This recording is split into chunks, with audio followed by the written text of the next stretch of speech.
This is In Fintech, the podcast for the global fintech community, brought to you by EC1 Partners. So just a quick introduction. I'm Netan. I'm the managing partner for EC1 Executive, the executive search division of EC1 Partners. I'm joined by Matt Carey, global head of sales for corporates at FIS. I assume most people listening are already familiar with FIS, but for those who aren't, FIS is a global fintech company that provides software and services for banking, payments, and capital markets. They're one of the largest players in the space, and I've been fortunate to work closely with them over the years and have supported them on a number of hires across the business. And for context, I was Matt's recruiter when he was being considered for his current role at FIS. And I'll spare you most of the details, but to sum it up, FIS was looking for a bit of a unicorn. They needed somebody with a deep treasury and payments background who had experience managing nine-figure P&Ls and sales teams of 150 plus. So as you can imagine, there aren't all that many people out there who tick all of those boxes. So fair to say we had our work cut out for us. And beyond just the scope of the role, I think, the interview process itself was pretty complex. And from my perspective, what made it particularly challenging was that this wasn't a role supporting a single business or even a single hiring manager. Matt's role was really designed to support multiple parts of the organization across a pretty wide range of products, what FIS now calls Office of the CFO, though at the time, I don't think it really had a name. So fast forward to about a month ago, and I saw an article Matt posted on LinkedIn titled Hiring Best Practices for Sales Leaders. And as someone who's been on both sides of the table recently as a hiring manager and as a candidate, I thought it would be a great topic for us to unpack in today's discussion. So just to kick things off, let's start with the article itself. So Matt, what inspired you to publish this? At the time, I was in another company running a large global team and had a number of managers, frontline managers that worked in the org. And sitting down with some of them and talking about hiring and kind of how they looked at it and interview process. And there were a couple of things that jumped out. Number one is what they would look for, right? Oh, I want the best athlete. They need to play college sports. They needed to be, 6'2" and have a strong arm and, like all these things. I sat down and said, do you all realize that you would never hire me based upon this criteria? Right? It was so stringent. And it was also the way they were interviewing. It was almost the candidates had to say, why should they come work for us, as opposed to helping them see if it's a good fit or not. So I wanted to memorialize that. I wrote the article really as an internal document first off, just to kind of help my team understand what should we really be looking for. What are the questions that we should ask, formalize that process, make sure that we don't overly stress the candidates that we're looking for to make sure it's a good fit on both sides. And the main thing I wanted to make sure that everyone understood, whether or not that candidate got that offer, I want them walking away saying, that's a company that I wish I could work for one day. That's awesome. I think that's really important. And something that stood out early in the article was your emphasis on proven experience over potential promises. Why is it so important for candidates to focus on what they've done rather than what they plan to do? Yeah, well, especially salespeople are pretty good at bullshitting. They come across as that big, gregarious salesperson, that outgoing person, that person that you want to sit down and have a beverage with. They tend to talk about what they're going to do. I don't care what you're going to do. Tell me what you have done and how did you do it, right? Winners win. And if you have a history of success, you have a history of winning, the chances are you're going to replicate that success moving forward. So I really wanted to make sure that we emphasize on not just what you're going to do, but what have you done that's relevant for the role that we have. There was a line in the article that really hit home for me, and it's something I've emphasized to every team I've managed since getting into recruitment, and that is the best person for the job isn't always the right person for the team. Yeah. I think as a recruiter, I understand wholeheartedly what you mean by that, but I wonder if, for our audience benefit, can you explain exactly what you meant? Yeah, it's, so in my world specifically now, right, we're very specific in what we sell. Financial, software, treasury management software, receivables. So we tend to look for what I call retreads, right? You were at a competitive company, you came to this company, you were here, you were there. And it might seem like on paper it's a good fit, but it might be a cultural fit. And that cultural fit really does matter. It's so hard to pinpoint. Right? What is a cultural fit and what isn't? And when you've been in a bad cultural fit, you get it. But it's really tough to explain if someone has never really experienced what is or is not a cultural fit. So through that interview process, back to that sort of making sure it's a good fit for both sides, right? Yes, you might have it on paper, right? You might have that background and that experience, but maybe it was all at a startup. And I'm not saying all people that have startups can't work for a large enterprise, but sometimes it's not a good fit. You alluded to it before. In my role now, I have multiple bosses, right? Multiple teams that I need to support, multiple people that I need to make sure I'm updating and forecasting to and making sure that they're part of the mix, if you will. If you're not used to that matrix organization, it's easy to get frustrated with. Yeah. If you get frustrated by that, you need to understand what you're getting into before you get into it, even if you have the experience on paper. Yep, 100%. And that actually leads really well into another question I had. And you obviously outlined a really clear and structured approach to developing hiring criteria, and obviously you've communicated that to your management team. But in a large organization like FIS, you're generally going to have multiple stakeholders involved, who in many cases are going to have their own perspectives on what the ideal candidate profile looks like. How do you ensure everyone on the interview panel remains aligned throughout the process? The best way to do it is just to use a scoring system.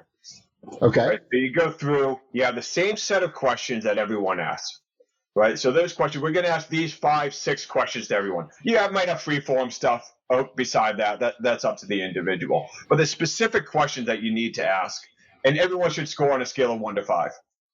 And then you collect that afterwards and you just see how they score. So if someone, didn't feel they were good for one reason or another, but they all kind of score the same on experience or, that think it's a cultural fit, right? Even if they feel like, hey, I like this person better, I like this person better, you can look at the data and say, hey, look, I get that, but the masses, the average, point to this person being the better fit.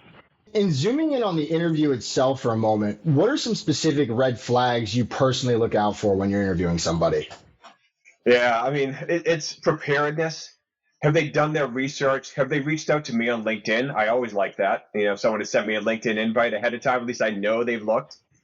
But at a minimum, even if they haven't sent the invite out to me, they at least have looked at my LinkedIn profile. They understand how long I've been with the company, the other companies I've been at before. They come with questions that are thoughtful questions, that they understand the space, that they're thinking about the business in the right manner, right? They present themselves well. Right? I'm not saying you need to wear suits and ties in this day and age. Most interviews are over Teams or Zoom today. Don't show up in a hoodie, right? It's, and these are real life things that you see, right? Just take the time to show that you care about the job and don't come in with the attitude of, hey, you tell me why you should hire me. Let's come into it together of, hey, is this the right thing for both of us? And that we both walk away with a good impression, regardless of whether or not that offer is extended. Awesome. I think you just gave anybody looking for a role in the office of the CFO a nice little tip there to connect with Matt on LinkedIn first. Clearly, that goes a long way. But another thing that really intrigued me was your point about starting from the beginning of someone's career. And personally, I've always viewed that as the best approach. It's typically what I do when I'm interviewing somebody for our team. Yeah. But I generally find that hiring managers tend to care more about a candidate's more recent experience. So generally the last 3 to 5 years. Why do you think it's more effective to start from the beginning? Because it tells a story. And I want to hear the whole story. I want to understand why you made the decisions you made, right? Why you went to that first job. What was enticing to you about it, right? Maybe it was a family friend that hired you. That's fine. But what got you into sales, right? We're talking about sales roles here. Why'd you get into sales? A lot of people fall into sales. It's not their first choice. Which again, that's okay. But what intrigued you about it? I know I'm a rare breed. I actually went to college with the intention of getting into sales. It's what I've always wanted to do. It's all I've ever done. But I get that a lot of people haven't.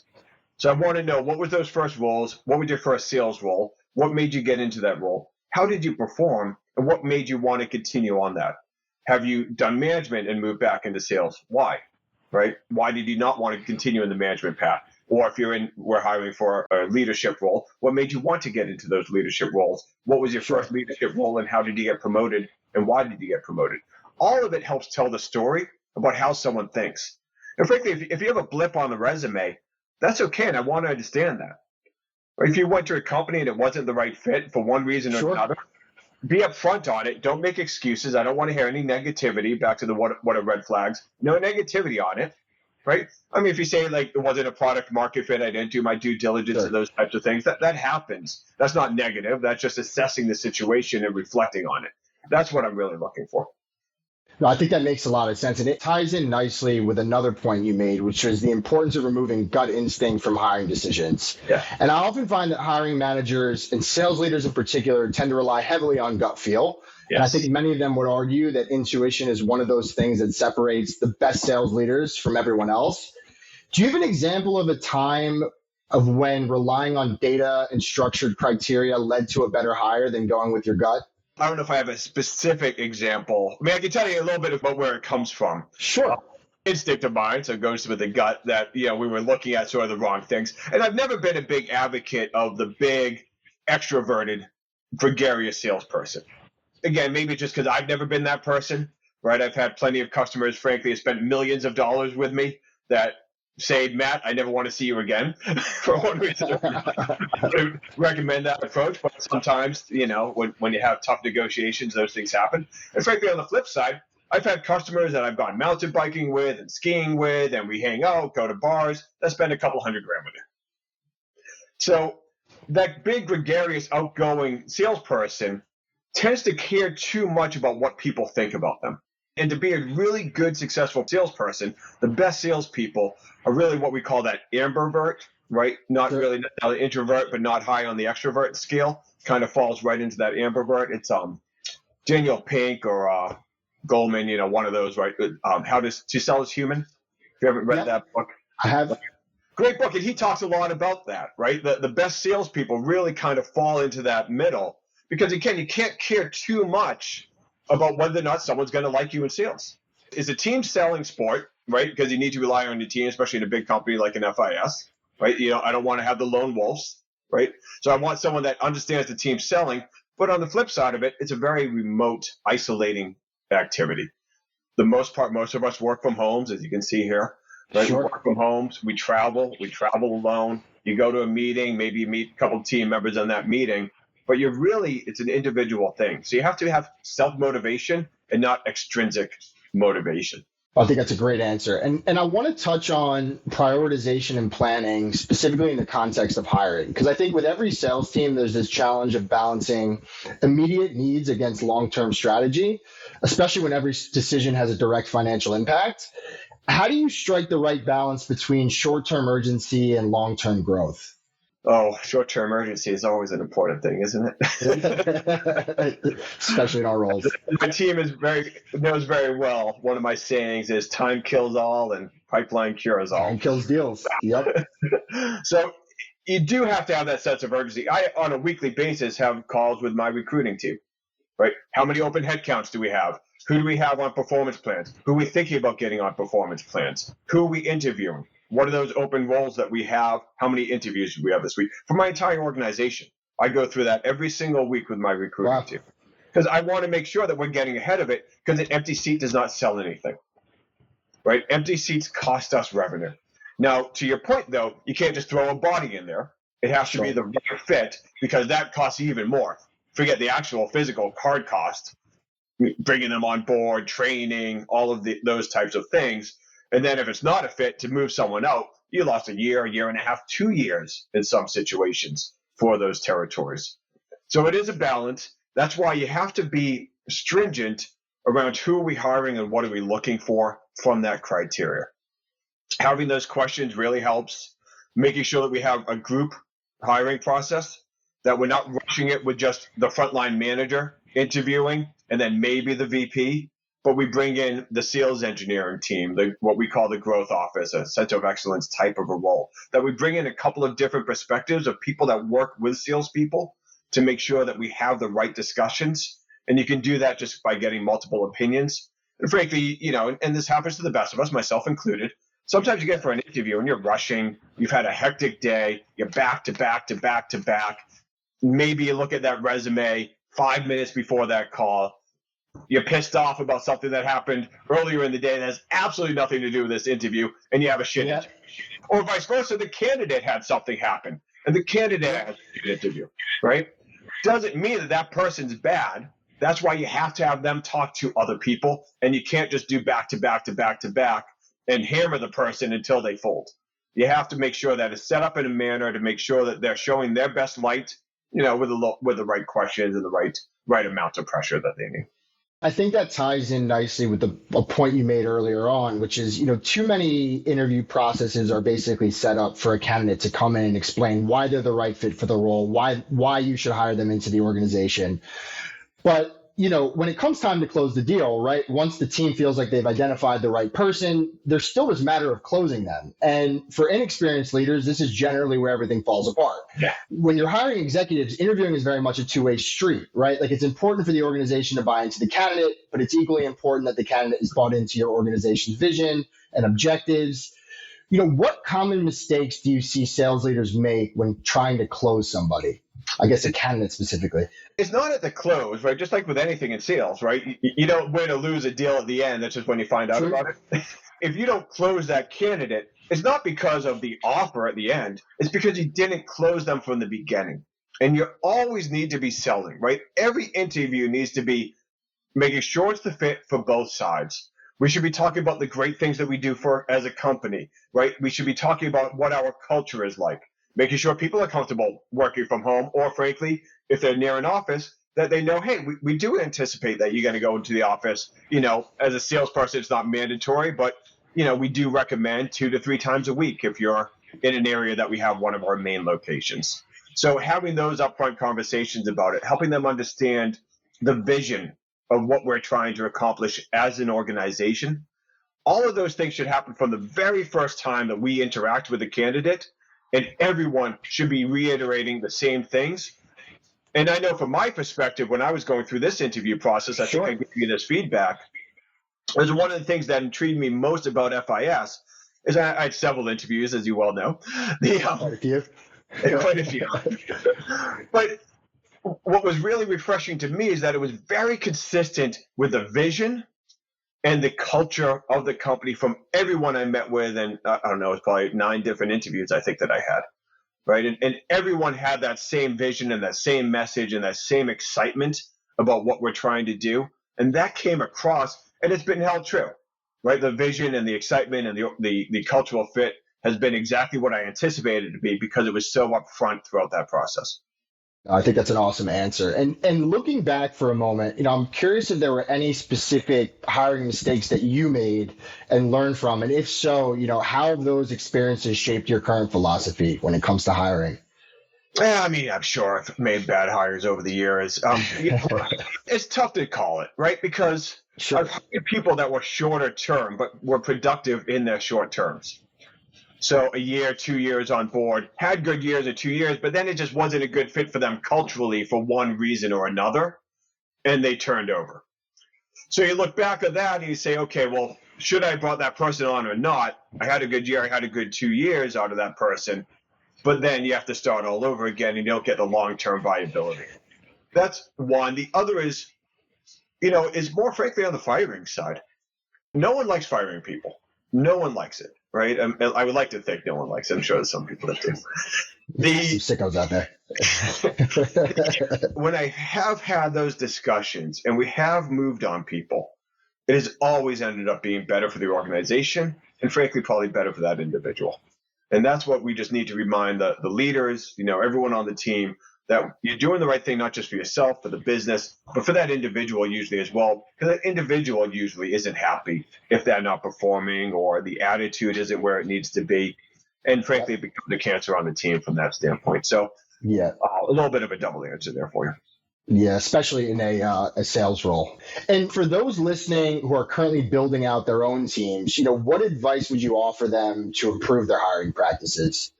Document it. Don't just let everyone go in and just interview willy-nilly and ask random questions. Have a formal process, right? Have basic questions that everyone's going to ask and make sure everyone asks those same questions and score it, right? 1, 2, 3, 4, 5, based upon the criteria that everyone from a leadership team agrees upon. And then make sure that you debrief. So at the end of that interview, you get a debrief scorecard back from everyone. The hiring manager consolidates that. And we can look at actual data as opposed to just that pure gut instinct. Awesome. And to wrap things up, what's one key takeaway you hope people will gain from this discussion, specifically hiring leaders? Take the gut out of it. Don't let salespeople sell you on big energy, big, gregarious attitudes. The whole come with a Rolodex thing is so outdated, right? It just doesn't happen anymore, not in the corporate world at least. On average, a company is making decisions with 12 different people involved when they're making a purchase on any large software. On average, and frankly, it can go up to 19, 20 people I've seen easily within a company. So just having a relationship with an individual or even multiple individuals at a corporation isn't really a criteria for hire.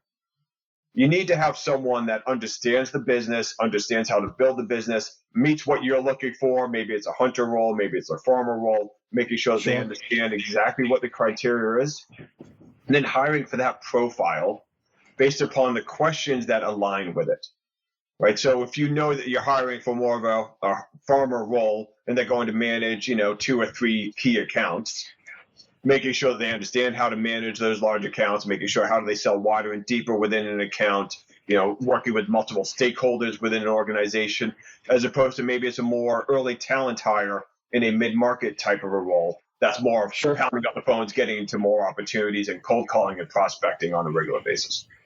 No, that's awesome. And, I think you summed it up perfectly. And, I really appreciate, number one, you taking the time to speak with me today, specifically about this topic. We've known each other for a while now.